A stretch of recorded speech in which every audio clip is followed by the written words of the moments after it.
These are their chosen representatives.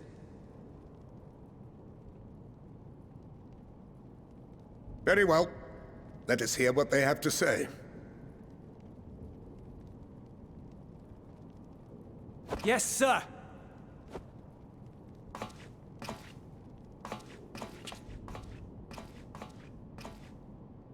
I present to you our commander, Lord Quintus Van Kina, Legatus of the First Legion. The First? I had no idea you had survived.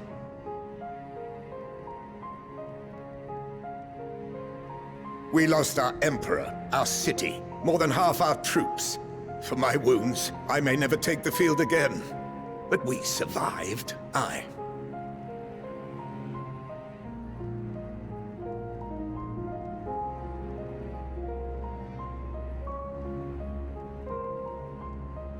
In a manner much to your liking, I dare say.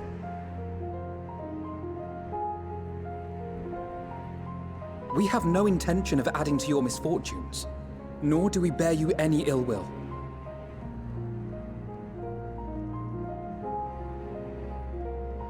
Spare me. Though you children may speak in earnest, overtures of peace ever ring hollow in my ears.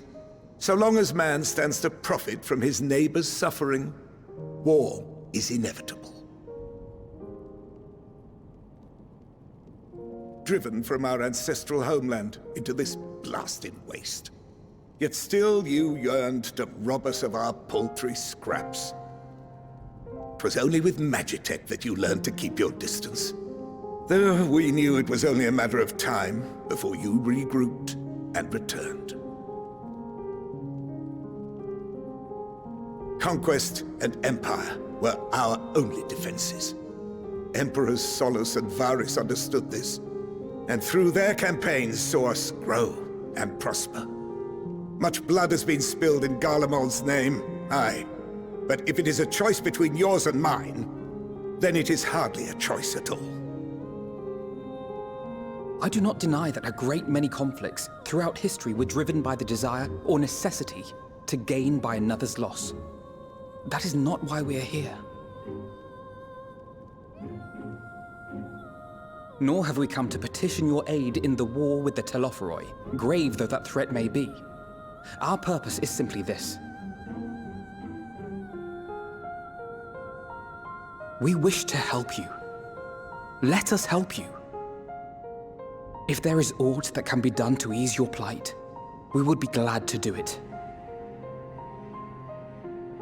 Perhaps you would.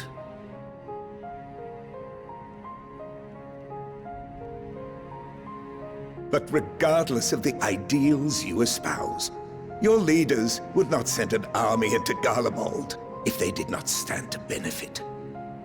If we accept their aid, they will expect their efforts to be rewarded once the Telophoroi are no longer a threat. And after compensation and concessions, the great empire would be brought to heel. Her enemies rejoice at her downfall. Our third eye, a mark of shame. We won't stand idly by and let your people be humiliated. And we're not alone in that. We only want to make a difference, to make this world of ours better. Surely you can understand that.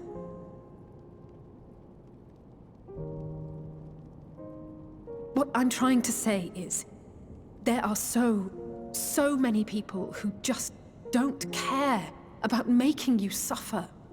And maybe that's almost insulting after all the suffering you feel the world has subjected your people to, but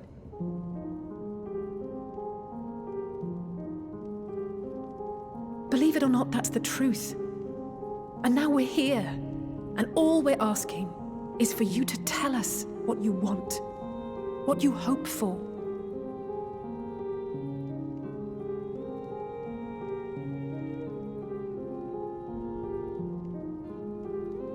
So much blood has been shed, so much lost. All because of this endless war. Who wouldn't want to end it? Can we not work together? To face our problems as one?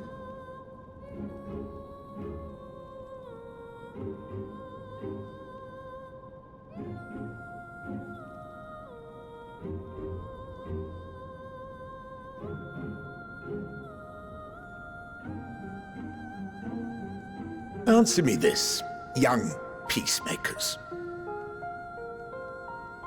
If a world without conflict is your desire, why reject the unity and prosperity of Garlemald?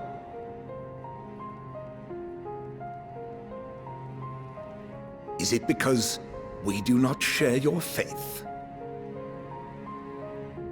That we do not share your heritage? That our ideals and virtues differ? That we cherish and hold in the highest that which you do not? Disparity is the root of discord, and peace built on compromise is flawed and fleeting. Happiness for one and all is a dream, and the reality is that to the victor go the spoils. That is why we Garleans will never submit nor surrender. For freedom and for pride, we will remain true to ourselves until the bitter end. That is my hope.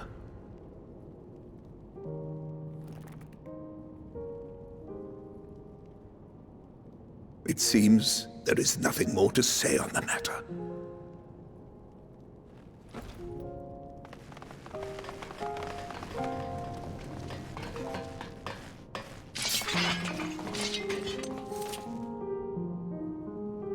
You will remain here while I decide what is to be done with you. Do not be alarmed. No harm will come to you, if you cooperate.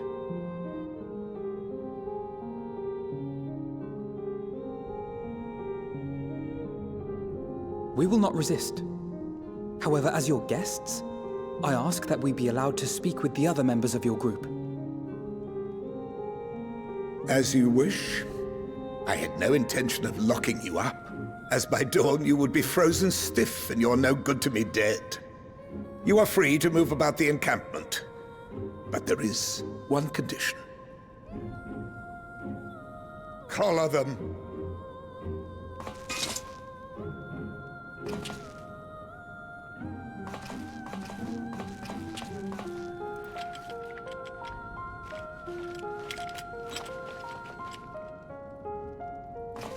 What are these?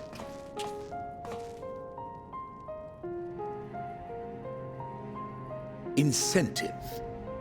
You'll be watched at all times. Stray too far or act suspiciously, and we will administer a rather painful shock.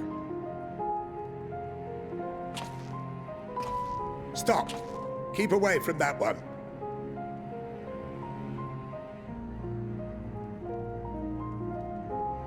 The champion of Eorzea is not so easily cowed.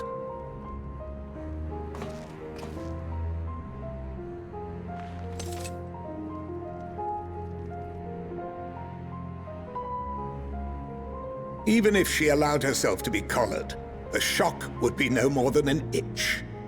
No. If she refuses to obey, we will activate the twins' restraints instead.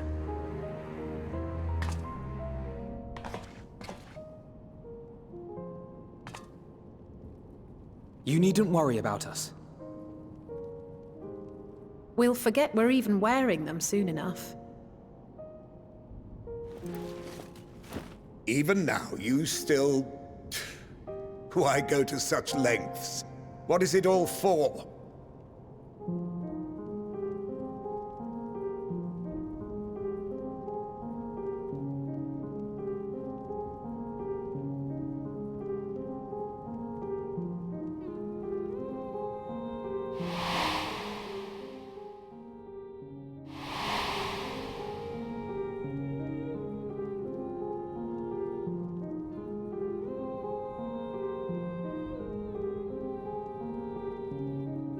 You are a curious one. A far cry from the merciless barbarian others paint you to be.